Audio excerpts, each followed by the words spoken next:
With the Citi Double Cash Card, you get 1% cash back when you buy and 1% as you pay. That's like the joy of getting 2 W's on the road or catching the home run ball without spilling your drink. Double boom. Double the love with the Citi Double Cash Card. Apply now at Citi.com/doublecash. This is the worst of the Dan Le Batard show with the Stugotz podcast. Amin Elhassan in with us. Grateful for his presence, as always, even though he looks a little different than he did last time when he appeared as Lou. Was it Bega? Yeah. Good job. Hold on a second. I knew what I was going to start talking about here, but I want to tell the audience something about just the free reign everyone has in this place, because I was going to start with something that I cannot now remember, because right before they turned the microphones on for us, this is what Guillermo had said to me, and it's the only thing he said to me all morning. I did not get good morning. All I got in my ears was, Dan, do you think Stephen A. Smith could save religion? Yes. Because he said, if he were doing the sermon, I'd be at church every Sunday. Every single Sunday. Guillermo, put on the poll. If Stephen A. Smith were doing the sermon, would he save religion? I don't remember what I was going to talk about, so in those instances, what I have is a default that just makes fun of Stugotz. So he was on... You're welcome. Wingo and Golic, and I'm told this is Golic and Wingo. Excuse me. Whoa, that's a fun. Wow. No, that's not a fine. Wow. What do you mean? No, what? That's not. That's not the name of the show. That's not the name of the show. Fine. They only had 8 million ads. $2, 2 names wrong, right? No, and be careful on tone. That's all I'm saying. $2, fork it up. You want me to front you? No, thank you. Good, because I don't have any money on me. On the Golic and Wingo show, this is what's great. Stugotz is going on that show, and he's being sports take guy. And yesterday, Stugotz got, what did you call it? Aggregated? Aggregated is the verb. Yes.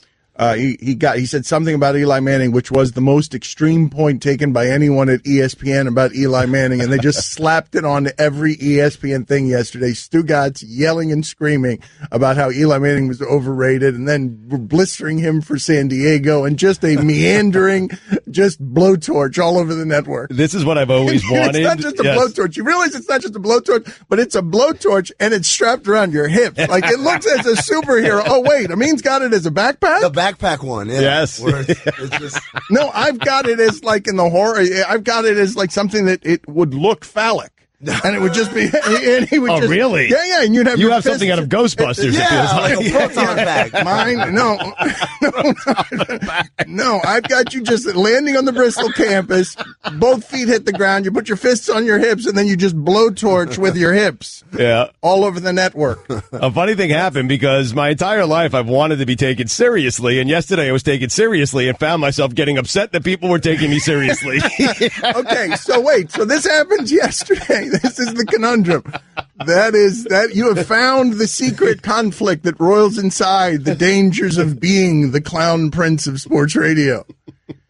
So we have the sound of Stugotz on this new morning show ESPN has. You're scared now. I'm not going to do it anymore. Now you guys cause Golic and Wingo, man. New morning show ESPN radio has. Right. So Stugotz is here, and what's he doing? What's he being asked to talk about? I haven't heard this, Mike. Well, Stugotz is continuing his weekly hits on the ESPN morning show. It's Greeny's no longer there, but Wingo is. And if you're having Stugotz on, you're going to talk to him about what made news, and what made news was his take.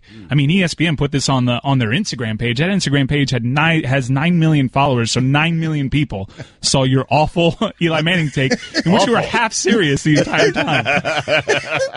All right, so they go back to this well with Stugotz today, and I am told that Stugotz makes 3 points here, and the third one is the same as the first one. I think Eli passed up an opportunity here to A, keep his streak alive, B, maybe he plays the whole game, and, C, it kind of prolongs that streak that I think he cares. I did it! Did you hear the point of realization? Yes, I want to go back and revisit it. May we? Slowly, please. On a transcendental magic carpet journey into the past, can we please go back and revisit the moment where Stugotz got caught up in the air and wanted to call a 20-second timeout? I think Eli passed up an opportunity here to A, keep his streak alive, B, maybe he plays the whole game, and, C, it kind of prolongs that streak that I think he cares deeply about, and he should care deeply about it. It's an impressive streak. And, really, there's a signal that slowly travels to Stugotz's brain, which is, oh, crap, I didn't have a point C. So this is how I imagine the inside of Stugotz's brain. There's it's like a office, a factory, where they're coming up with the takes, right? So, here's point A, and then they pass it to the mouth, and the mouth says, here's point B, and they pass it to the mouth, then point C. There's no point C! There's no hurry! Just recycle it! They took the same sheet and gave it back. Guys, he said I need C! Somebody get me C! Like out of the side of his mouth. What are you guys doing back there? Go back to A! I love listing things. A, B, C, or 1, 2, 3. Doesn't matter, but occasionally you get caught up in the air and forget what the third, fourth, and fifth one. All the factory workers in his head are Stugotz. They're just mini Stugotzes. So, but give him A. The big boss needs a C. Just give him A. That's the scam. The scam is Big boss needs a C. All I've got is A's down here. All we've got is A's. They start yelling at each other. This isn't my fault. They're all blaming the next guy. We didn't know he was going to C. Buy some time. Somebody give him the idea to say, and. Well, but here, and so Adam Schefter spoke for everyone when he came on soon thereafter, after Stugotz's appearance, and this is how he said hello. With all due respect to Stugotz, I thought he missed the mark entirely. Oh, my God. With all due respect. Stick to reporting. With all due With all due respect, Adam. Stick to reporting, Schefter. Oh, my God. So you missed the mark entirely on Eli Manning. Yeah. I understand why people get mad at ESPN for the idea of we have so many places where we have to put content that when Stugotz says Eli Manning's overrated, that they distributed across all platforms so we can argue about it. There's also an editor somewhere who's just been waiting for this. Like, somebody's got to tell the truth about Eli. Like, finally, I found it. Who said it? Some guy down in Miami. All right, put it everywhere.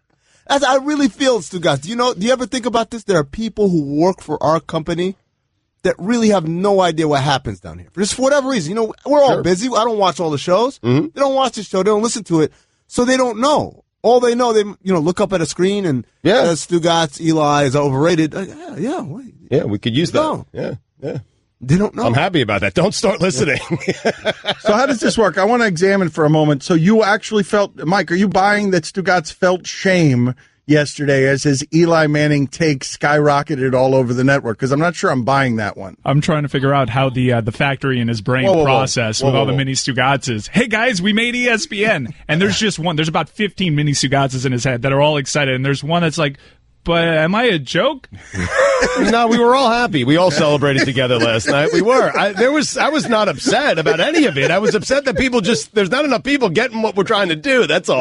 Right. That's all. I mean, honestly, I love it. Like, plaster me all over ESPN. I don't care.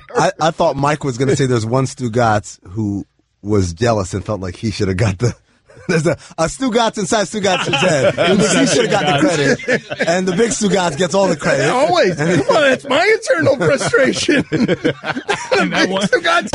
does the big Stugotz always get all the credit? Don Batard. The monkey's throwing barrels at you, Dan. Stugotz. The monkey is throwing barrels at you. This is the Don Batard Show with the Stugotz on ESPN Radio. Our thanks to Amin Elhassan for being in with us today. Method Man is going to join us at 11 Eastern, maybe with Redman. He is hot. Colin Cowherd was idle last week, so that put Method Man in a position where he had to have a winning week or be gone. You got to beat Colin Cowherd as our celebrity prognosticator, and he has done so now 6 straight weeks while smoking on that Gorilla Glue. So our prognosticators are not merely Method Man or celebrities or just random people picking against an expert. They're also actively high while doing it. Well, this one was. Well, and Big Boy was. He went on an 8-week. That's right. Big Boy went on an Smoking 8-week run smoking gas. Wish John Lovitz would have smoked some gas. So Richard Lewis. This is where our problem lies, though, because we are sitting here. This is an experiment. We have a random celebrity prognosticator as a goof to prove to you that nobody knows what they're talking about. And one year we won against Colin Cowherd, picking against him in Las Vegas. Last year we lost, and now we're up again, thanks to Method Man while smoking on that Gorilla Glue. I just want you to absorb all of that. A moment of silence, please, to absorb all of that. Thank you. I've been talking to Duke basketball players on Highly Questionable recently, and I don't know what's aired and what hasn't aired in taping stuff about Coach K. But two stories have been told recently, one of which is him wearing like a military helmet and like it has the word attack on it, like some sort of 1950s Groucho Marx movie, and running into the locker room and screaming and getting them all fired up and them going out. But there was another one. Can you ask somebody at Highly Questionable? Because I can't remember the player who told me. We talked to Grace Allen, but I don't think it was him. It might have been that Coach K ran into the locker room after a Braveheart moment and threw a flaming spear into the locker room. Listen to me. Listen to me. I don't know if this is aired yet. I need to find out if this is aired. Not to be aggregated. Threw a flaming spear into the locker room, and it was meant to land in a bunch of wet towels. That the wet towels were there, and the players got in there and were wondering why there were wet towels in there. And then he runs in, Braveheart, throws. But then the wall caught fire because he missed. I could see that being so clunky. The wet towels. He missed the wet towels, and the wall caught fire. And the way the kid told the story is that, and then we ran out there and we were all excited, and we won by 30. But I was thinking to myself, man, that would have been a horrible calamity and a really national scandal of epic and historic proportions if that locker room had caught fire.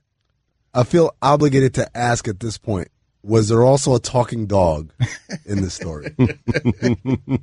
So you think you guys are thinking it is a pull my leg situation. Dude, where did he get a spear from? Where do you buy a spear? Wouldn't that be news? Yeah. It would have made it out. Locker room caught on fire. No, wait, because it wasn't really flames. It wasn't locker room in flames. It was just, some flames go up, though. I'm sure it wasn't some irresponsible thing where Coach K is running in with something that's a total fire hazard. We've asked two people at Highly Questionable whether or not this is aired. They both agreed that it has not aired yet, but they had different interview subjects. One gave us Carlos Boozer. The other one gave us Dante Jones. Okay. Oh, I think it was Dante Jones. Yes, it was Dante Jones. That is the one who told that story. I feel like you're really gullible. Like, I'd like to challenge all your upcoming guests to just try to lie to you and see what you'd believe.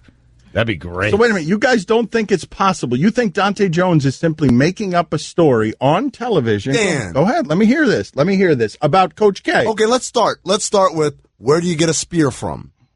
How does he know how to throw a spear? Were they at FSU?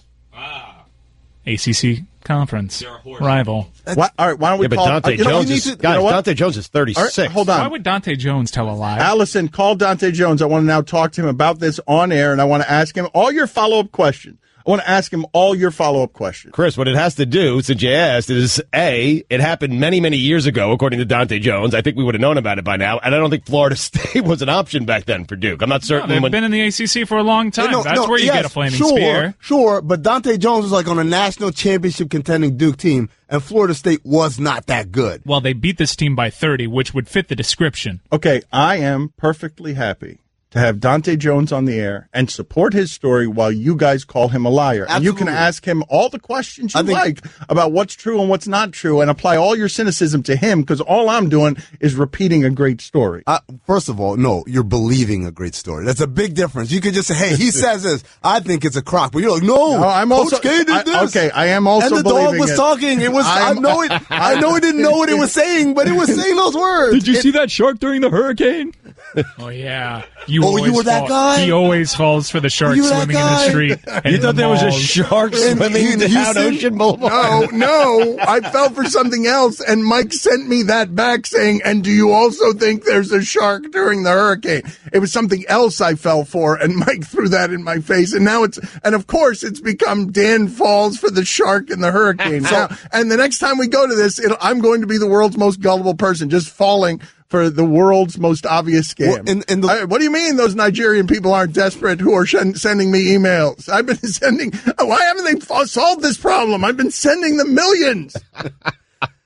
In the local hour, we talked about reputations and how they're hard to overcome. You built this reputation. We also talk about ruining a reputation, like Greg Cody ruining his legacy by being on this show. Your legacy is going to be extremely gullible man. Okay, but I believe, first of all, put it on the poll. Do you believe Dante Jones's bogus story? Go ahead and put it on the poll at Batard Show. I think it has a lot to do with Coach K, though. Raindrop. Like, I just can't see it. Like, If it was Rex Ryan or Jim Harbaugh. I believe it. Right. I believe it. Yeah. Are you guys not aware that there was I'm aware, but I just wanted to continue on with this conversation. something playing there? Yeah, I realized. Don Le Batard. Greg Robinson with us. Are you distracted? Because this happens sometimes with you when you come on with us. I feel like you've got a little bit of ADD. During radio interviews, maybe only. Are you distracted? What's happening? Are you doing that Pineapple Express thing where sometimes you float off because you're smoking that Chiba? Stugotz. No, I'm not distracted. Okay, very good. This is the Don Le Batard Show with the Stugotz on ESPN Radio. I want to ask you guys something that I have stumbled upon here that I have found amusing. Amin Elhassan in with us, and we're always grateful for his presence. We will dig deep on some basketball stuff before we leave here today. But I love the idea that when you come after a sports town, when a guy gets on television, a gas bag gets on television, says, I don't believe in this team or I don't believe in this team's player, that rabid fan base will come after you. And I have been saying pretty consistently on behalf of America here for a while, nobody wants Wisconsin in the Final Four. Get Wisconsin the hell out of here. And Wisconsin is like, yeah, you're right. Like nobody gets mad at me, and I haven't seen like a fan base like Wisconsin's reaction is that yeah, we understand why you don't like us. We're always the same team. We get it. You got a good point, Dan. Yeah, we're boring. Is it because they're polite? But they're nobody's coming after me. Like those Cleveland people are crazy. The Cleveland people, when you come after any one of the Cleveland teams, they're rabid. Their identity is tied up in it. But the Wisconsin people are like, You know what it is? I think because I don't want to say they're not long-suffering, but they have some sort of recent success to cling on to, right? Packers were pretty good. We won a Super Bowl recently. We won 2 Bowls with Brett Favre or whatever.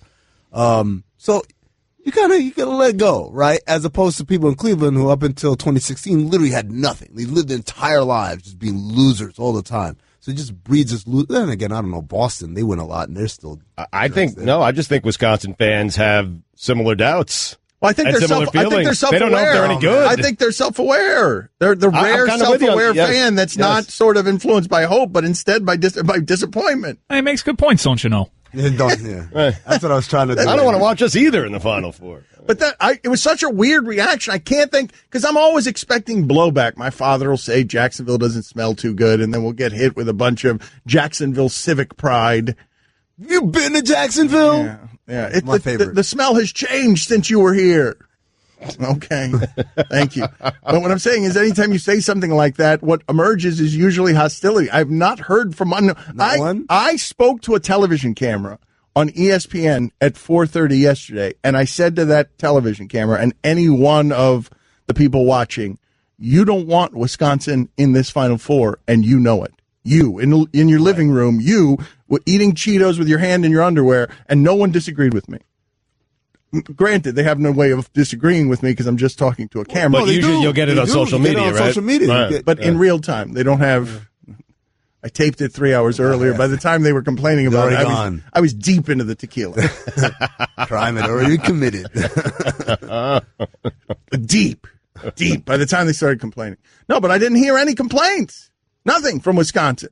And I'm wondering, Guillermo, put it on the poll, is Wisconsin the most self-aware fan base?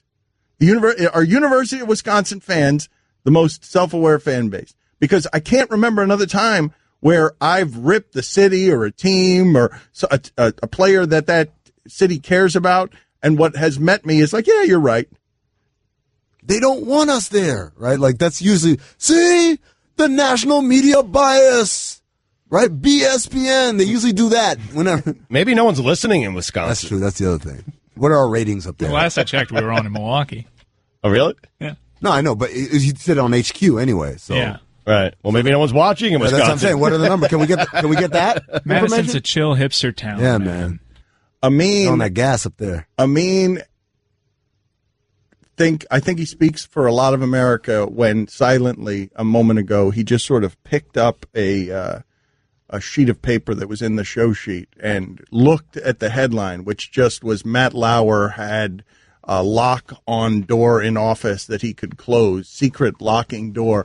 And Amin is just like reading that headline, and he's just throwing up his hands and his shoulders like, what is the matter? Like, why? What is happening? What is happening here with what is the matter with Matt Lauer and all of these deviants? Like, you're going to have you're going to lock a woman in the room? Like, what the hell, man? So this is the part where I get in trouble because for a moment, I can suspend a lot of disbelief about a lot of stuff, right? Let's just assume that this happens, right? That it's as common and widespread as it looks like it's happening. There's harassments and over-the-top stuff. I can almost accept that this is the world that we live in.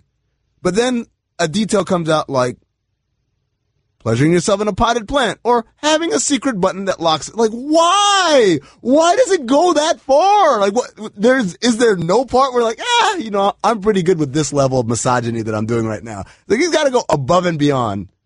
The logistics. How does that conversation go? Guys. I need a button so I can lock the door. Yeah, is there a handyman around the office that goes to Matt Lauer? You know what? Matt Lauer gets whatever he wants. It's a simple conversation. Is it in the contract? Yeah, he gets whatever he wants. But let's do it this way, though.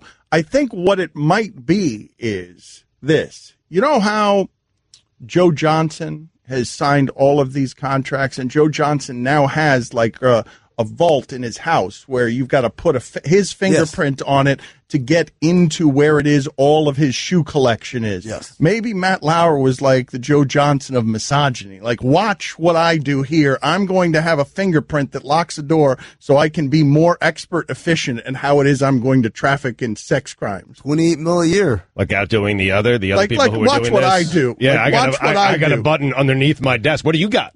Harvey's out here just merely. Yes, Harvey's out here in front of everybody. He's never locking the door. But to Amin's point, because I was watching a lot of the coverage last night, and I was watching it with my wife, and she says to me, why would these guys, Matt Lauer, have to go to these lengths? If he wants to be with someone else, all you have to do is just be with someone else. That is where it comes into what a lot of people talk about. What rape is about is not about I want sex. Yeah, it's not about desire. the power. Yeah, it's power. It's not about I can walk and have any woman. It's about I'm going to have a woman that she has no choice but to be with me, and that's the sickness, the illness of it. And obviously the details start coming out now, as you knew they would, and just the incredibly brazen behavior to give somebody a sex toy, for example, you wonder. And what goes through their mind? Because Matt Lauer happened after Charlie Rose. When they're discussing Charlie Rose in the studio, because it's a news story, what's going through his mind? Does he even know? No, Does he realize? I don't think. I think they think, Charlie, how terrible, right? That's not me. Oh, I'm Matt. It's funny when The thing that was really interesting and tricky to watch for me last night is like a month ago, Lauer just grilling Bill O'Reilly. Just grilling him for the same stuff that Matt Lauer apparently was doing. We don't know what Bill O'Reilly did. NDA. Man,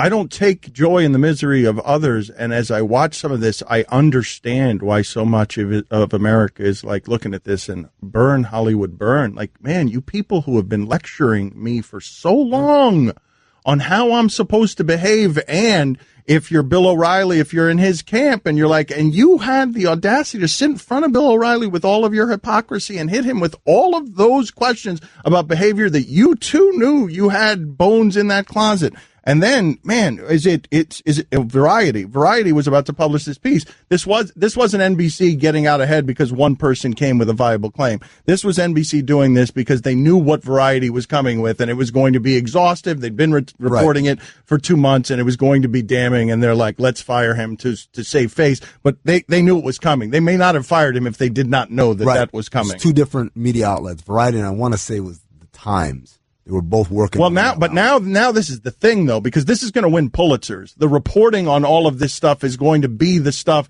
that wins Pulitzer Prizes. And so now the media is going to descend on this. Like, this is still just starting. How many Pulitzers can you give out in 1 year? Because all these stories that come on last 6 weeks, right? Catch more of the Dan Le Batard Show with the Stugotz, 10 to 1 Eastern on ESPN Radio and ESPNU.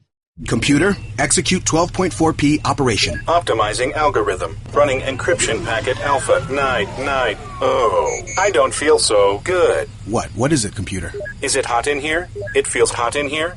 I feel a little clammy. I should lie down or something. A computer with a virus? Surprising. What's not surprising? How much you could save by switching to Geico. Those oysters Rockefeller were a mistake. Geico. 15 minutes could save you 15% or more. Dan Le Batard. Jeff Van Gundy looked like the guy at the gym who pees out of the bottom of his shorts. Stugotz. Is that a wrong thing?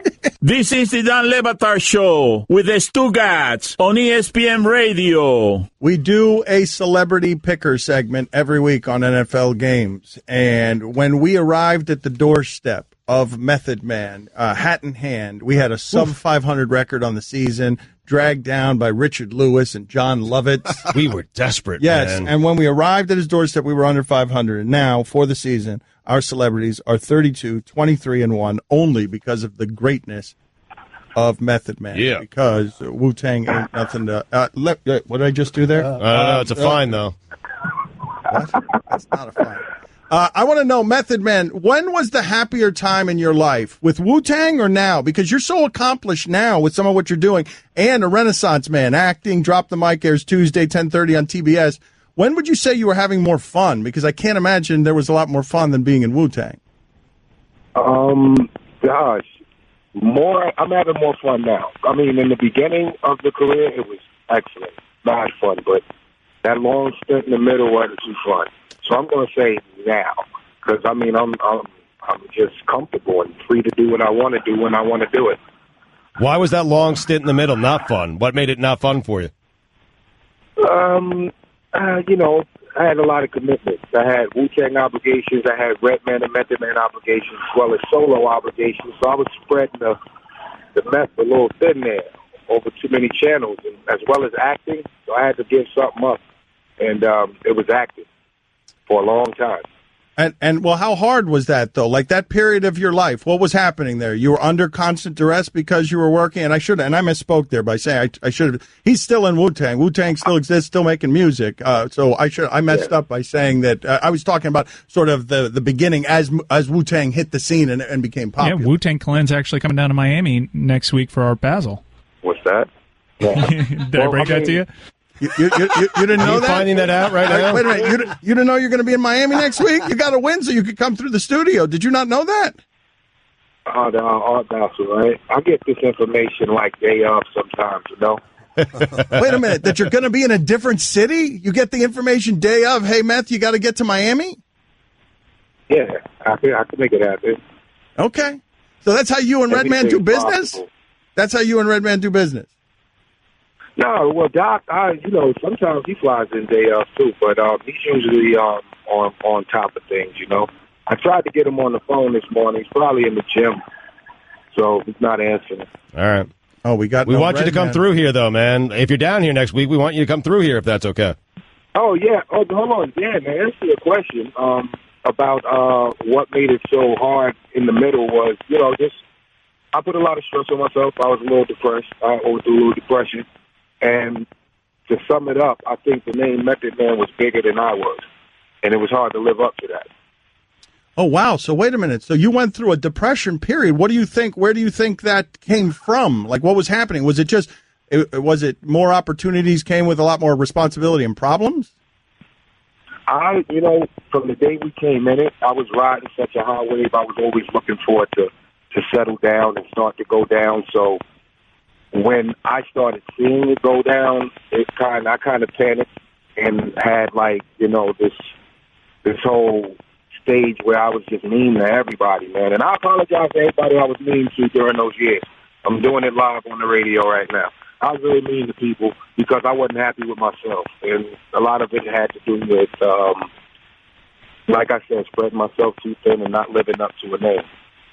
Can you explain that a little more? Because I don't think people could understand necessarily your pain the way you understand your pain. What do you mean living up to the name?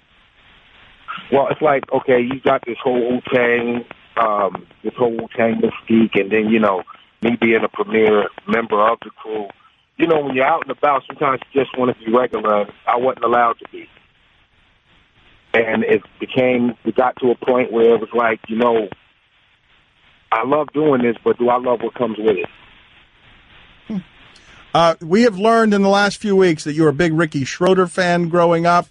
We didn't know that. That you were a big lacrosse guy growing up, that you might have beaten up Stugotz one time during a game. In fact, Method Man, I'm telling you, my high school reached out to me and they wanted to interview both of us for their Facebook page. They want us on together talking lacrosse. Will you quit trying to turn this into more opportunities where you could get closer to Method Man? I'm telling you, Method Man, that was probably the most enjoyable experience he's ever had on What the I was show. going to ask you is, what else can you tell us about yourself that's surprising? That some people might find surprising, because Ricky Schroeder and lacrosse less surprising, but Ricky Schroeder was somewhat surprising. I do magic. Whoa! Little smaller trick. Oh, I want to hear more. Now we're in a good place.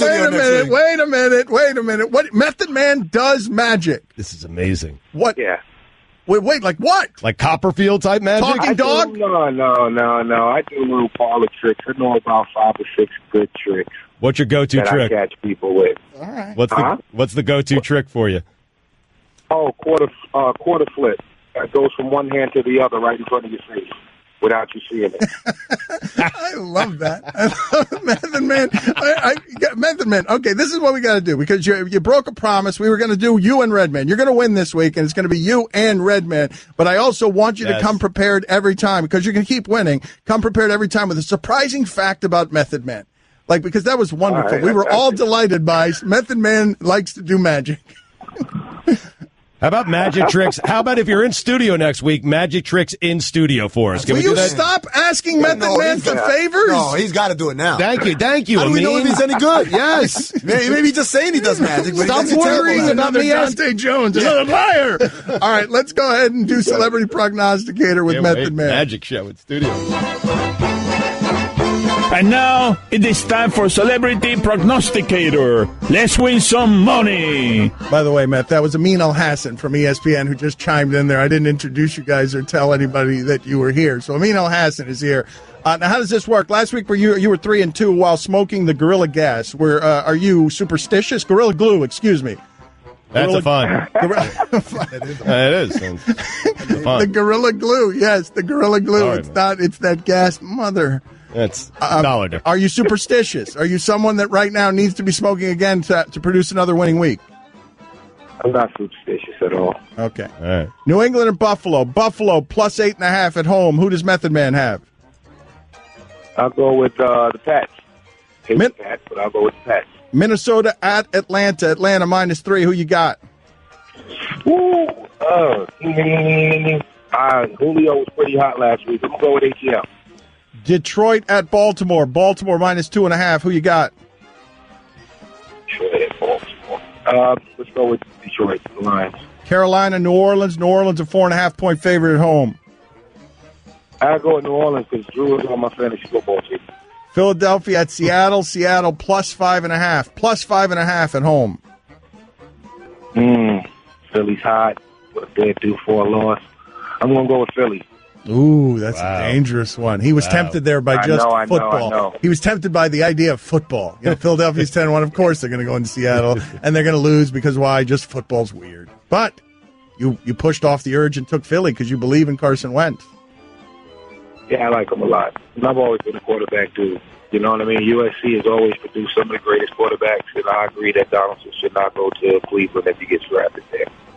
Okay, very good. Oh, wow, a little hot take a little there. bonus like take at the end with Meth and Man. All right, maybe we can get one of those next week, too. All right, Meth, we'll check in with you next week. Hopefully you'll win again. Thank you, sir. All right, guys, have fun. All right, Dan Le Batard. Texter writes in, does ESPN brass listen to this show? They can't. Stugotz. How could this possibly continue in a prime spot for this long? It's just truly awful radio. This is the Dan Le Batard Show with the Stugotz on ESPN Radio. ESPN Radio is presented by Progressive Insurance. Jared Dudley going to join us in a half hour, noon Eastern, on the Shell Pennzoil Performance Line. Here's your SportsCenter update.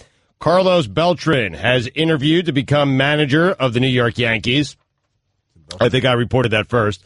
New York Knicks star Kristaps Porzingis hopes that he won't miss any games after suffering what appeared to be a significant ankle sprain last night in a victory over the Heat. And finally, Larry Bird is now Rotten Tomatoes' best-reviewed movie of all time.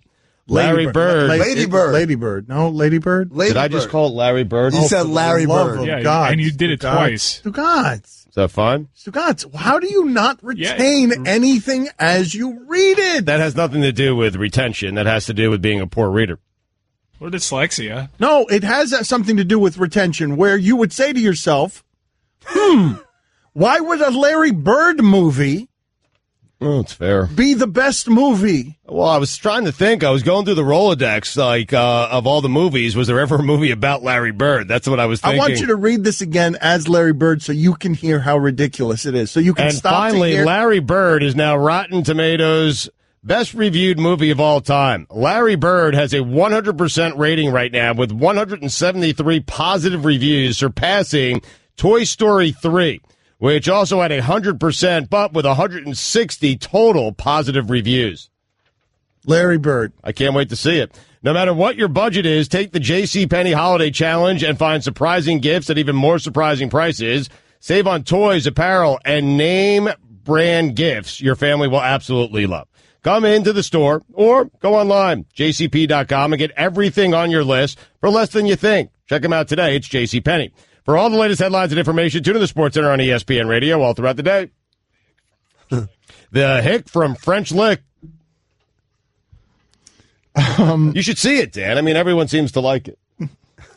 Amin Elhassan in with us. The Oklahoma Thunder have lost 12 games that they were expected to win. They were favored to win. It's the most a team has lost within 20 games in 25 years. So what do you make of the Thunder? It takes a minute, or no, the way they're built is pretty flawed, and it's not going to be about taking a minute. So, first and foremost, the biggest predictor for future success is your net rating, basically your offensive rating minus your defensive rating.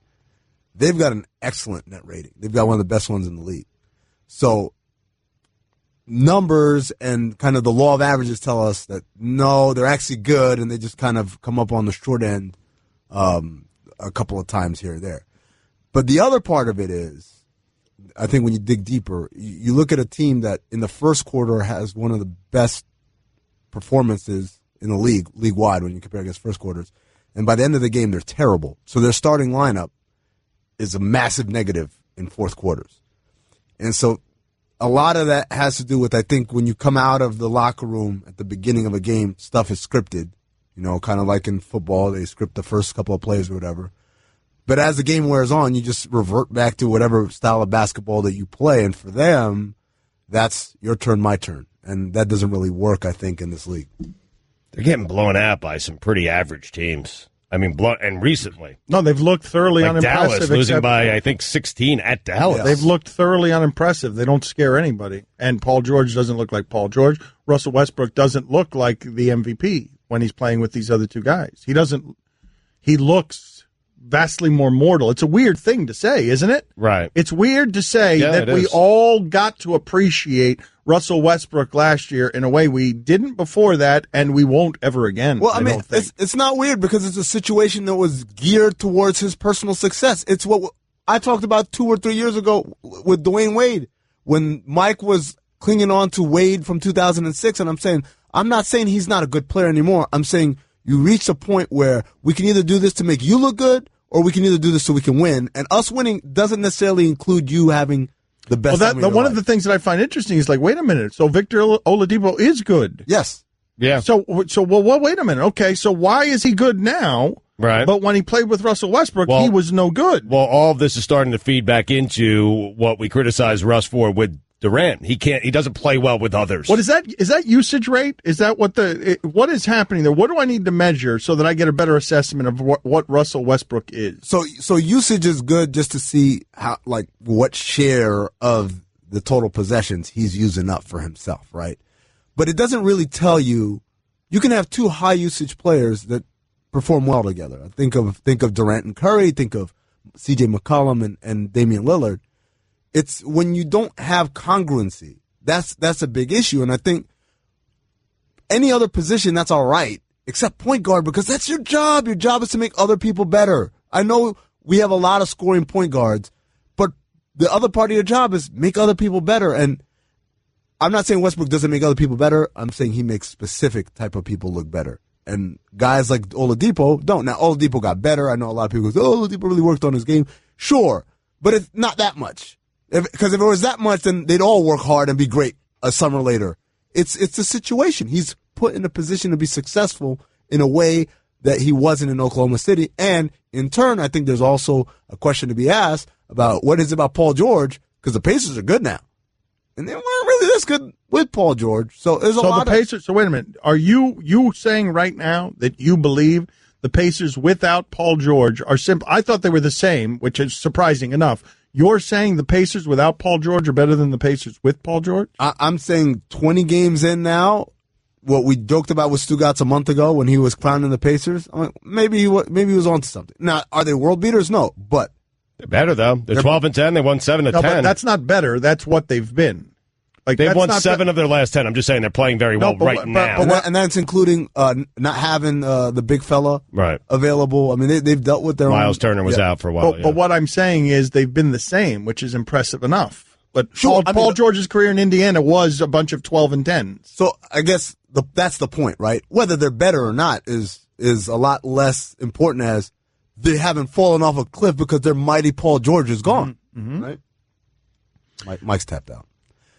Has he tapped out? Because it's not heat related? Okay, well, let's bring Mike back in and the audience that may also be upset that we're talking too much sports, because something revealed itself during the break that was fascinating, and I don't know what to do with it. Here's our situation. We've got a show dilemma right now. Now, what we were talking about is that Amin really likes that Guillermo is the Mythbuster, that Guillermo, when Dante Jones tells the story of Coach K throwing a flaming spear in the locker room that misses wet towels and sets a wall on fire at Duke, that Guillermo is there for you with, where'd he get the flaming spear? I don't buy this story. That Guillermo's there with proper cynicism, the last of which we saw when that paddleboarder who made his way across the Atlantic was claiming he was a paddleboarder. Alleged Guillermo, paddleboarder. Guillermo would hammer him with you. That is not. It was a boat. Board. It had a cabin. It's a boat. We don't have to revisit this. Exactly. It had engines. We right. Okay. Had a mattress, had right? GPS. Had a place all right. So here's our conundrum. Solar power.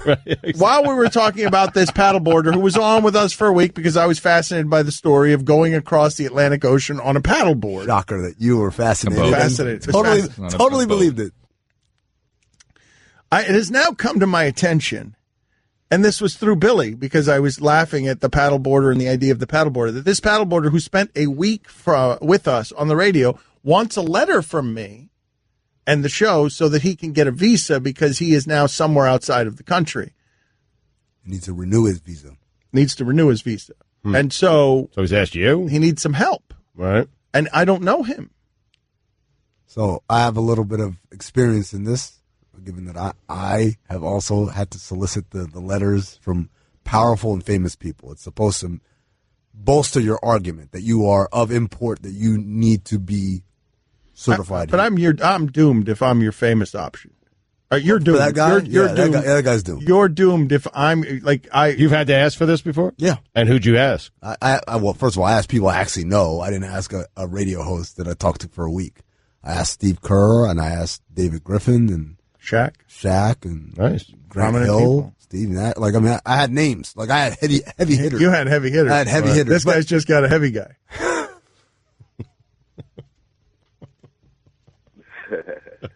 Thank you. I don't really feel I deserved that. I thought that was heavy-handed.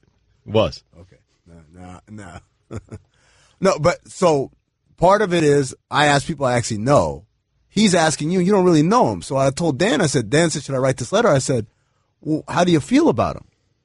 How am I supposed to feel about him? He was somebody we had on the radio that I delighted talking to on the radio, but I don't know him in any meaningful way. I know, but he did something for you. I mean, you were interested in his story. He came on every single day. He lied every single day, but he came on every single day, and now he's asking you to do something for him? Well, the one he's looking for apparently is an extraordinary athlete classification of visa, which I didn't know was a thing. But you need to be careful, Dan, because this is like a letter to the government.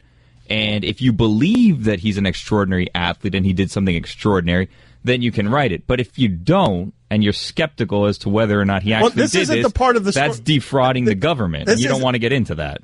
This isn't the part of. This is not the part of the story that I'm interested in. The part of the story that I am interested in, is that you have kept this man's visa status from me for months. I have not. This was sent to Allison, who mentioned it to me. And by the way, in this letter, they asked for Allison to write a letter too, which is odd. It seems like they'll take any letter. How am I hearing about this for the first time today, though? It seems the first one was sent in October. Have you been covering this up, Guillermo? Well, you know how it's my job to keep things away from you? It was put in front of me a couple months ago. I was like, no, it's not happening. Wow. But this guy could be in limbo somewhere. He's just waiting for this letter. He's in Gitmo right now. Guillermo, put it on the poll. Should Dan write the letter for the paddle boater, or if that's offensive to you, you could cross out paddle boater and put in boater. You call him paddle boater. He's in international water somewhere, floating around in his boat, waiting for your letter. Dan Le Batard. Yesterday night in the UCLA game, Stugotz, UCLA beat Cal 40-24, and at the end of that game, that would be last night. What did I say? Yesterday night. Stugotz. You're going to do it to Neil deGrasse Tyson to do it to me. I'm going to do it to you. Okay. Take Theo. This is the Dan Le Batard Show with the Stugotz on ESPN Radio. Amin said something during the break. Amin Elhassan in with us, grateful for his presence today. He said to me correctly, I really don't think we did enough with that Larry Bird mistake that Stugotz made. It was a fairly amazing mistake for Stugotz to make, and while it's not about retention, I feel like we all now understand that Stugotz doesn't comprehend what he's reading as he's reading it. No, I'm just reading, man. He's just trying to get from one word to the next. It's jumping across rocks without sort of absorbing what anything means as he says it. And so this happens during a SportsCenter flash. This happens. How is it possible that this happens? And finally, Larry Bird is now Rotten Tomatoes' best reviewed movie of all time. Larry Bird. Lady Bird. No, Lady Bird. The Hick from French Leg. And so we were talking during the break, what other movie, because I believe this was the most egregious mistake of this kind ever made. But how could it have been worse? Like, what is the name of the athlete in the movie that could have been botched more than what he just did? Because Larry Bird looks like an old Ukrainian woman who has removed her headscarf. Lady Bird is not that at all. And so I'm wondering, what's another athlete's name that you could botch quite that spectacularly? Well, it has to be a movie title that would be close to an athlete's name, Why right? at no point did you realize that Larry Bird and Rotten Tomatoes, this was probably not fitting in making sense? Well, you never know. Maybe someone made a movie about Larry Bird. I don't know. There were no red flags that went up in the little Stugotzes in his head. Just like, yeah, Larry Bird. He's famous. He should have a good. Have a good Rotten Tomatoes rating. You know I'm trying because I'm like I'm reading better. At least I'm trying. All you ever cared about was effort. I'm telling you, I read that to myself 3 times before I went live with it. it. And I read it all 3 times as Larry Bird. They're running around inside right now trying to fact check. Well, whose job was this? Well, I don't know. I love this idea that Amin has created of a factory of Stugotzes inside of Stugotz producing the big Stugotz. Like the big Stugotz is the god of this universe that has a bunch of little Stugotzes running around doing the factory work. So yeah, Larry Bird's okay. You're good with that, right? Yeah. How could it not be Larry Bird? Why did I say Larry Bird? Well, Stugotz said Larry Bird. That's all. I'm just passing him along. Larry Legend.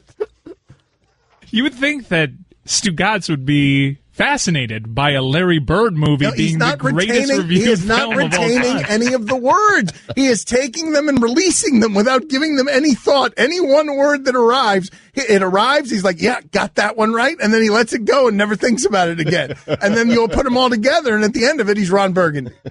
Except Ron Burgundy actually read the words. Right, the correct words. Guillermo, put it on the poll. Was Ron Burgundy more competent as a broadcaster than Stugotz? Keep winning, though. It's amazing. You keep winning, yes. How about this? Speaking of not winning, I just got put in front of me by Allison Turner a second letter from this poor paddleboarder who's trying to take care of his government status. And it begins, "Hi, Allison. Is everything okay? We didn't hear back from you and are a bit concerned. Please let us know if all is well and if you have a moment to draft this letter for Chris." I want to draft a letter for him, but it might be too late. But should I feel guilty? Like what? I told you there's a Seinfeld episode where he has a neighbor whose mail kept getting mixed up with his, and in it was his green card, basically renewal paperwork, and guy never got it, and he gets deported. Because Jerry was just inconsiderate. It was a major oversight, though, because it didn't have to be you. It said you or Dan's professional insight on this. And Allison completely missed on that. And this is something that could have been handled long ago. It's interesting because it was sent to you, which is where it died. So I'm not necessarily sure it's on me here. I'll tell you what. It didn't ask for a letter from me. It asked for a letter from either Allison or Dan. And I did my job, which is, the hell if Dan's going to do this. Well, but now I want to do it. Oh, no. Civil War. But I just don't know. What are the consequences of a letter with your name on it? What are the consequences? Because I don't know this person. Well, Guillermo painted one for you. You're defrauding the U.S. government. That seemed extreme. You don't want to do that. And showed some of Trust me.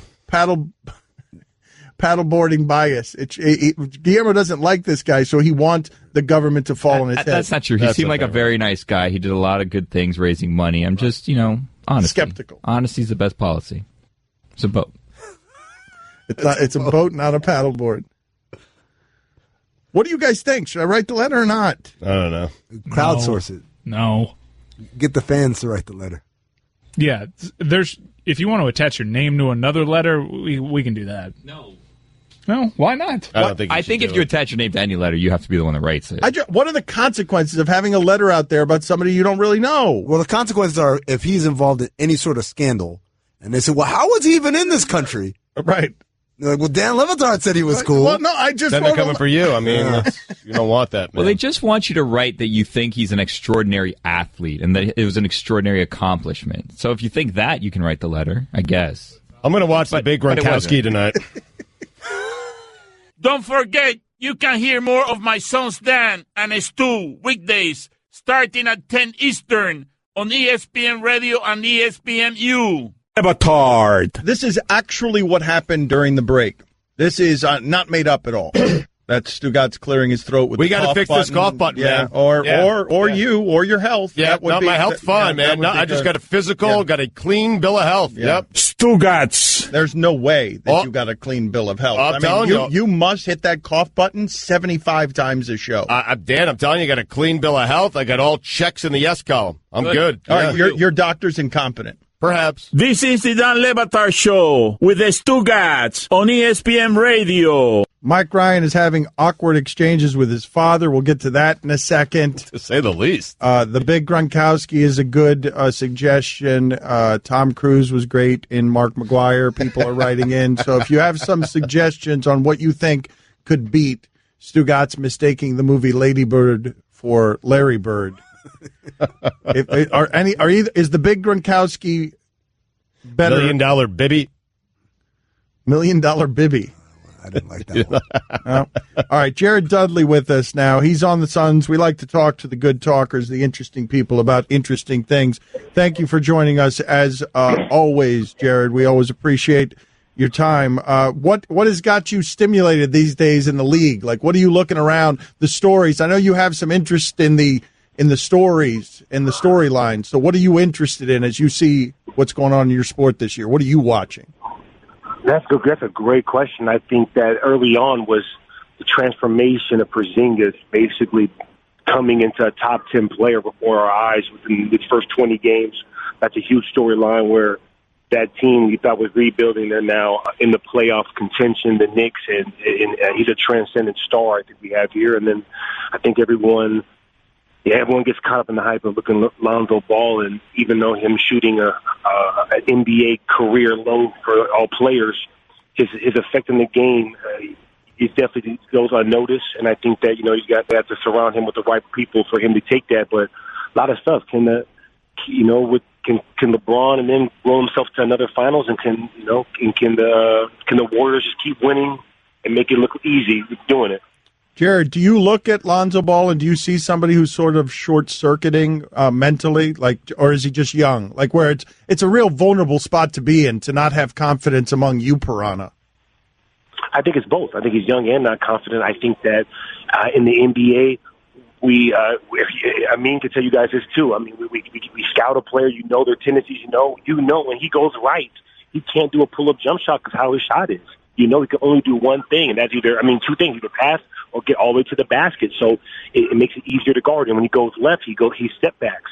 So his best attributes right now are rebounding the basketball, which is easy because Brook Lopez is, if you look at his rebounds per game, is one of the worst center rebounds. So he gets a lot of these rebounds, but his passing is phenomenal. So you give him that.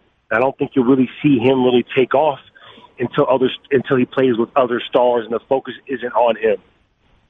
Dan, I don't know if you know this, but Jared's been injured this year, and so a lot of games, Suns games, you see him in a suit, and he looks like a coach. He's out there coaching the young guys because they got a fairly young team. And so, JD, I want to ask, does this mean you gave up on your dream of being a broadcaster and I can rest easy at night? I mean, you see all these coaches, the money they make, and I might have to switch up my mindset now.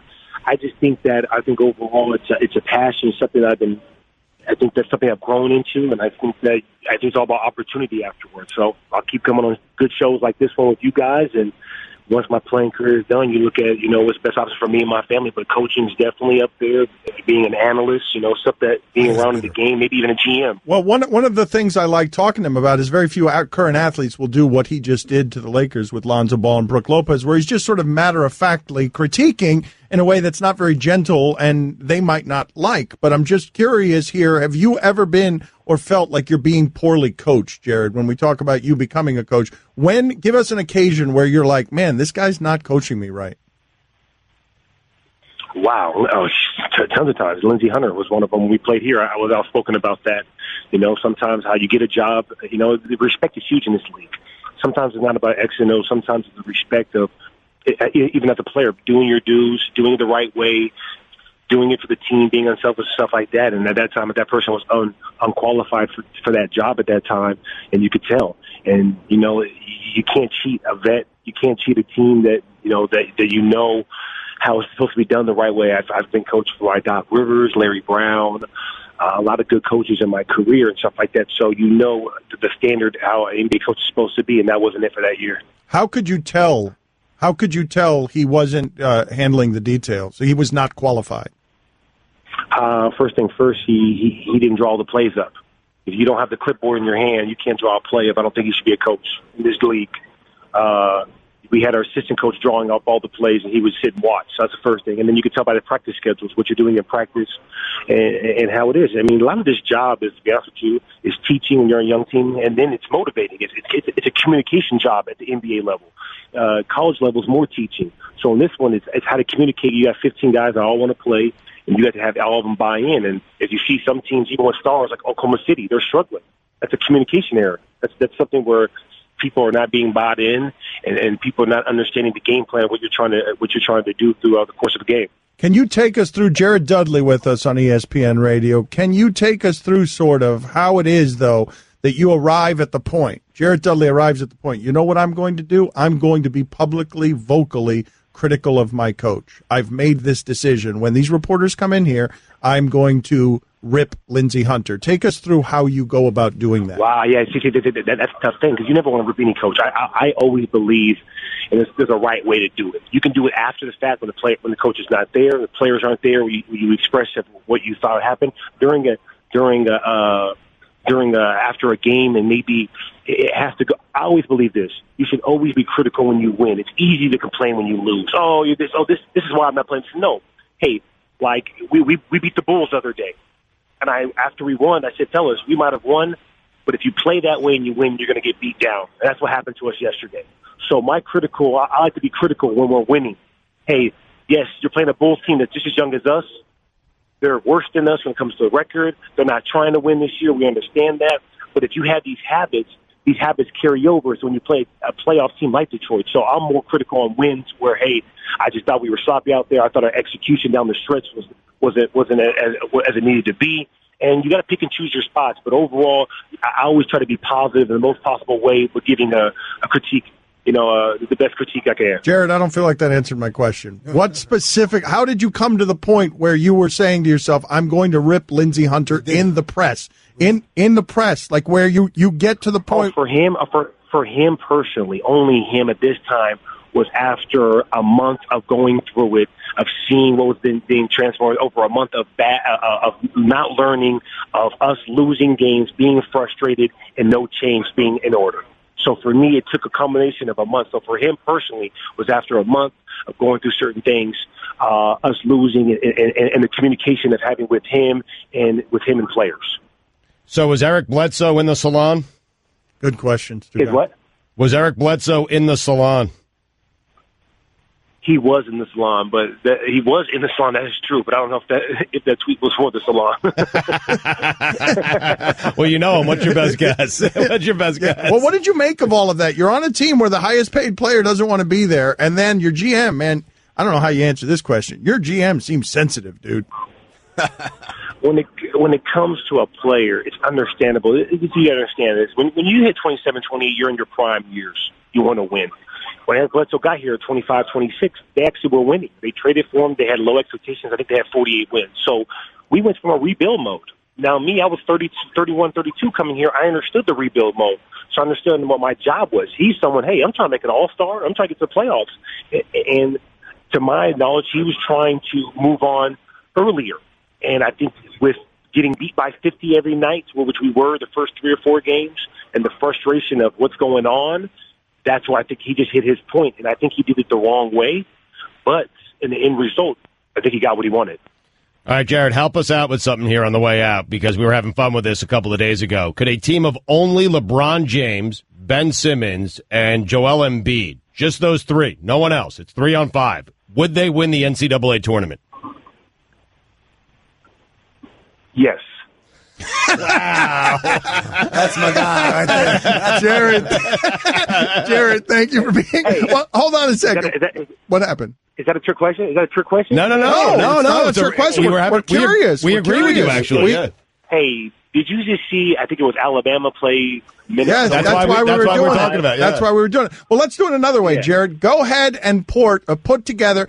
I want you to give me 3 names that makes that the closest game in the finals. Give me 3 NBA names where you're not sure that's going to win in the final. Give me the 3 guys, the team that you would put together. They're all in the Bulls, right? No, they're going to be close. I want to know how much better he thinks the NBA guys are than the college guys. So I'm trying to figure out like where it is that he would draw the line, because you think that would smoke everybody, right? It sounded like you said. I think they would smoke them. I think if you had 3 role players, like if you included myself and 2 other role players, you're not going to be 5 college guys. Like you're not going to be. You're good. That's smart, man. Wait a minute. So it's Dudley like in Paul Zipser. So hold on a minute. Jared Dudley and 2 other guys like Jared Dudley win the NCAA tournament 3-on-5.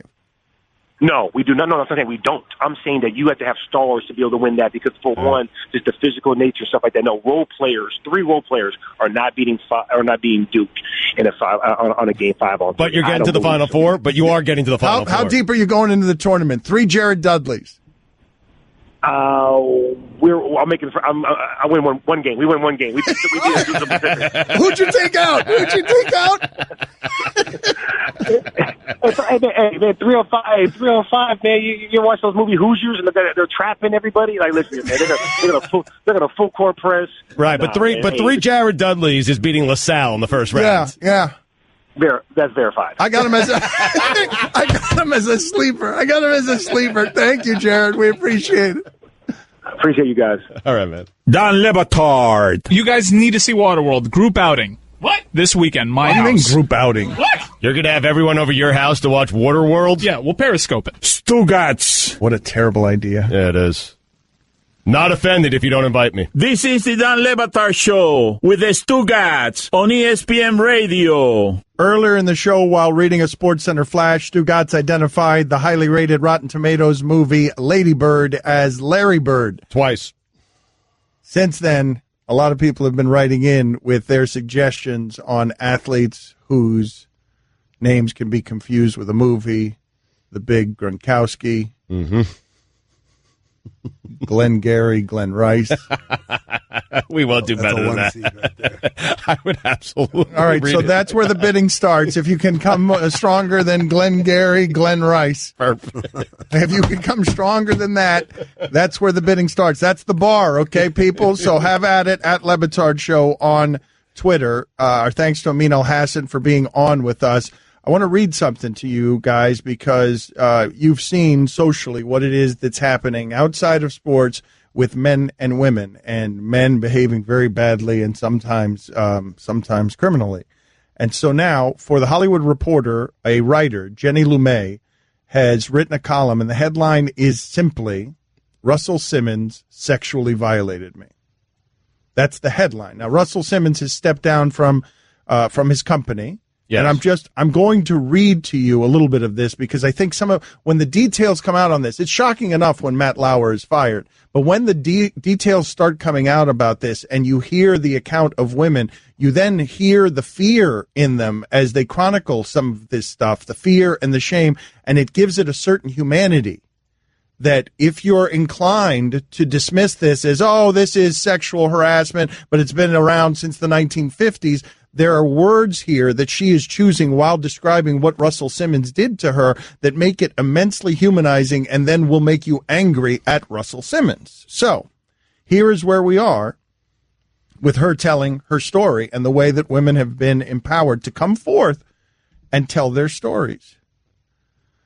I got into the car with you. The driver began to drive. I assumed you knew where I lived because you had sent me 250 balloons, but I gave the driver my address on 19th Street and 2nd Avenue. You said to the driver, no. I didn't understand. So I said, Russell, I said again to the driver, 19th Street. Again, you said to the driver, no. Then the car doors locked. It was loud. The noise made me jump. I didn't recognize you at that moment. It was disorienting. I say it twice now because you said no twice then. I couldn't open the doors. I couldn't open the windows. The car was moving. The driver did not stop. He did not take me to 19th Street. He took me to your apartment. I didn't try to kick the windows out. I didn't punch or kick. I didn't say, what are you doing? My voice left me after the second no. I felt dread and disorientation. I wanted to go home. I said I wanted to go home. I didn't recognize the man next to me. I didn't know if the situation would turn violent. I remember thinking that I must be crazy. I remember hoping that the Russell I knew would return any moment. I felt dread. I felt tremulous, off my feet. I felt an intense need to keep both. Oh, I'm sorry. The car stopped at the curb. I don't recall the street. I recall the driver opening the door from the outside and you behind me. I was between the two of you, not wedged, just in the space between you. I remember exchanging a look with the driver. He was unreadable. It was chilly out. It was me and these two men. I felt dread. I was tremulous, off my feet. I felt an intense need to keep both of you calm. Was there a time or a space to run? I have no idea. Would somebody else have run? I have no idea. There were two men, one of whom obeyed the other. It was an overwhelming feeling. Chilling, man. But I'm saying these are makes me angry. No, yes. but these are the accounts. This is what's happening. This is what has come calling on men of power, that it's just not going to be okay anymore, because your stories are going to be told and the victims are going to be heard, and they're going to be heard in a way that forces empathy upon people, forces it on them. This isn't overzealous stepping over boundaries. This is clear into the territory of forcible, right? It's criminal. Yeah, it's criminal, yes. That's I think with all of these stories, the common thread isn't because when we thought about sexual harassment from the 50s, it was smacking the assistant on the rear end and all that. And this is not what that is. No, there's nothing like this. Isn't not that that's good, but this is creepy, crazy, over the line. Oh, man, it's just how do you feel entitled to this? And because you have the power. That would be my guess. Yeah, you have the power to make people's careers. Again, right? the idea there is that the power structure of the driver, like she said, two men and one of them obeys the other. Just everyone in this car obeys me. I just think that what is coming forth now is women are being able to explain in ways that men are forced to understand. Stop making us feel like prey. And men walk around through their life never feeling like that. Men just don't know what it's like to wander around. You do sometimes when you go into the wrong neighborhoods, but you don't know what it's like to wander around in your daily life. You're just driving home. You just need a ride home, and all of a sudden you're afraid of a driver and a man you thought you knew. Right, with familiar faces, right? That's the other thing. Feeling like you're prey among people that you work with. The thing that is coming forth more and more, that I didn't realize, even as understanding that we were misogynistic and that understanding that sometimes men behave like they hate women instead of love them. The thing that I simply didn't understand, though, was the fear that has been caused. The fear and the shame. The fear to say anything. I didn't understand that the fear and the shame were such that they created silence. I thought the fear and the shame would create what they're creating now, which is screaming. I did not know. I was not aware that this was that pervasive when you've got these people you feel like you know, Russell Simmons and Matt Lauer and why would you scream Charlie from the Rose. rooftops if you're scared, if you're living in fear? No, I know. I get intimidation. it. I didn't understand that the silence wasn't I didn't understand that the silence was born of fear. I didn't get it. Well, fear and shame. I think it was some of the victims with Ratner and with Harvey Weinstein, excuse me. Their fear was, if I say something, he'll make it worse. Mm-hmm. Yeah. He's that powerful. They're that powerful that if I say something, I want to say something, but they'll make it worse. That's what I'm saying is what I didn't understand until this moment in time in history. I did not understand that this was an epidemic that was being silenced by shame and fear. I did not realize that America made women feel this afraid when they gave powerful men power that corrupted absolutely. Don Le Batard. And Demolition Man is Drexler. Absolutely not. Die Hard can be Jordan. Drexler.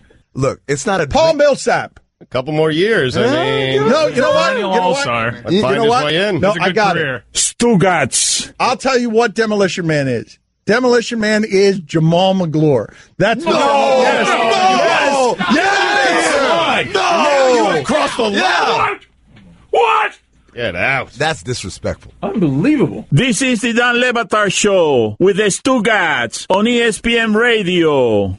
So I've got some movie titles here based on Stugotz. Mike, you want to play that again? You want to play again the sports flash in which Stugotz confused because he doesn't do very much understanding when he's reading the copy. No. He confused Lady Bird and Larry Bird. Mm-hmm. And finally, Larry Bird is now Rotten Tomatoes' best reviewed movie of all time. Larry Bird. Lady Bird. Lady Bird. No, Lady Bird. All right, so I've got some other nominees here. Do you guys believe? So far, our best nominee has been Glengarry Glen Rice. Correct. So right? good. That's bigger that's better than the Big Gronkowski. It's better than I love Tom Cruise in Mark McGuire. How about Harold and Kumar go to Matt Castle? No? The Blair Walsh Project. No? That's pretty. I would do that. One, yeah. All right. I would do that. Yeah. Reservoir Boggs. No? That's a stretch, yeah. Home Malone. I could see myself doing that, yeah. Con Air McGregor. That's pretty good. Con Air McGregor's pretty good. Yeah, but Mike came up with that one. It's not Glengarry Glen Rice. No, it's good, but the movie's Con Air. Like, there's no way I'm going to make that mistake. Man, I didn't think you'd make the Lady Bird, Larry Bird mistake, but you made that. It's an easy mistake. I mean, it really is. Is it? I mean, Larry Bird and Lady Bird, it's an easy mistake. Yeah, I'm going to put it on the poll. Is it? Wait a minute. You who finds me, because I called Deshaun Foster, Deshaun Watson, and who leaps in and says, I don't understand that mistake. That's not an understandable mistake. $5. Totally You different. now are saying it's okay to confuse Larry Bird and the movie Lady Bird. I'm just saying it's an easy mistake to make. That's all And I'm saying. Deshaun Foster and Deshaun Watson's not? No, it is, but unfortunately you get fined for it. It's like I don't make the rules. My cousin, Vinny Testaverde. No. See that now? That's just turning into regular pun work now. Crocodile Dundee.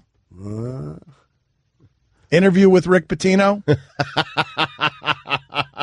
Funny, not a mistake I would make. That's a title. Yeah. Like, wouldn't that be funny if Stugotz is reading? Yes. And finally, Brad Pitt says his most enjoyable movie made was Interview with Rick Pitino. I mean, how about that?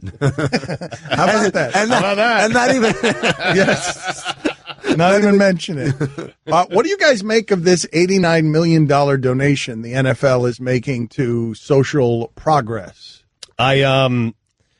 I know a lot of the NFL players feel like, it feels like hush money, right? Like, here, this is affecting our league. It's affecting ratings. It's affecting revenue. Here's $90 million. Don't take a knee.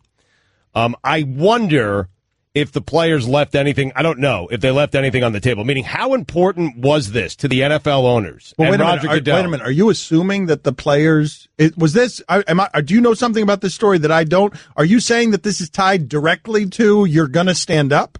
It's tied directly, that it's not people that are jumping to that conclusion, that they're saying in exchange for all of you standing up by rule and stopping this nonsense, we will give $89 million to causes. Or are they giving $89 million to the causes because of everything that has befallen them, and it's sort of a PR gesture, but it's not actually tied to bargaining with the players? So I'm trying to find it right now. One of the players tweeted out that they don't support this. They think it's just I don't know if it's hush money, but if it's no, it feels like $90 million for stand the hell up. That's what it feels like. Well, it's kind of like taking your shoes off at TSA. It doesn't actually do anything, but it just makes us feel like we're doing things. Well, but no, I do think that this is a gesture. If it's not negotiated, if we can put down our cynicism, I think a gesture of $89 million toward this cause, you can criticize it all you want. NFL's got a lot of money. That's not a small gesture. No, it's not. Now I'm actually reading the story here on ESPN.com. So my apologies. I was not aware of this. According to this story that I'm reading. You jumped to a conclusion that the players had negotiated $89 million and you think that the story that was in the news the last couple of days was that the players had taken $89 million of money to stand up? That's the way I understood the story last night when I was reading about it last night, that was the deal that was on the table. You jumped to the worst possible conclusion based on your reading retention. No, Dan. That's the way. You simply didn't read it. No. I did read a story last night where that was the suggested thing, that the owners would give actually $100 million last night, and the players there would be no more protest before the national anthem. So I made a mistake. So I apologize. I'm reading here that it is not tied to the protest, but the owners are hoping that it is. No, but it is tied. It is in a roundabout way. We all know it's tied to it, but you are making the leap to something that had been negotiated. This is an extraordinary gesture. This is actual. Look, man, this is. Yeah, but I think players also. Dan. That's what billionaires do. Okay, we have a problem. I want it to go away. Here's a lot of money. Agreed. But I think players. I think there are some players who want to see the NFL get involved in the communities with them. You know, but they want it to be earnest. It's just like when they did their study on the effects of concussions on and brains. It was a $700 million settlement. Yeah, it was just like, okay, yeah, it's just something it sounds like, ooh, 700, but it's not really. Okay, but you guys can question it all you want, and I understand that. I'm here for the skepticism, but I would also say to you, $89 million is not a small amount of money to contribute to these causes, and therefore, If I were to come to Colin Kaepernick and say right now, hey, what you did resulted in $89 million worth of change, my guess is he'd be pretty proud of that. Depends on what kind of change it actually is. Okay, but $89 million, like, what are we talking about? That if you pour $89 million into these kinds of causes, that's not a small thing. That they have a vested interest, a business interest in doing so is indisputable. You understand the skepticism, right? Mm-hmm. The skepticism, first of all, of the sincerity, but also of how exactly this $89 million manifests itself. I know, but all I'm looking at is the result. I'm not looking at the skepticism. The end result is $89 million for this causes and these causes, and you can't dispute that that's a good thing. How's that disputable? Well, it's funny that you bring up Colin Kaepernick because he was a part of this whole players coalition, and this seems to have been brokered by Malcolm Jenkins and Anquan Boldin, and there seems to be some sort of infighting within that coalition because Eric Reed maintains that Malcolm Jenkins kicked out Colin Kaepernick. So when you mention Colin Kaepernick's happy with this, he's not really involved with this anymore, and it seems to be a whole weird scenario within that coalition. Oh, but I'm just saying that the end result of his action is movement. It's not just it's $90 million going to important causes. And again, look, I totally earned all of your skepticism. I get it. Of course, they want this problem to go away. They have a vested interest in making this all go away. So it's not in the agreement, but the NFL, it does say here clearly in the story that the NFL hopes it will make this go away. No, they hope, but they hope it makes it go away before that $89 million too. They've been hoping. Right. They've been hoping for a while, and they're the ones that keep it not going away because we've long grown tired of this subject. And the reason it's in today's show is only because, hey, here's $89 million. Well, that's weird. Boring. Really? Not enough Miami Heat talking. Really? Should have squeezed in some Luke Babbitt takes. You can listen to the Dan Le Batard Show with the Stugotz 10 to 1 Eastern on ESPN Radio, and you can watch on ESPNU.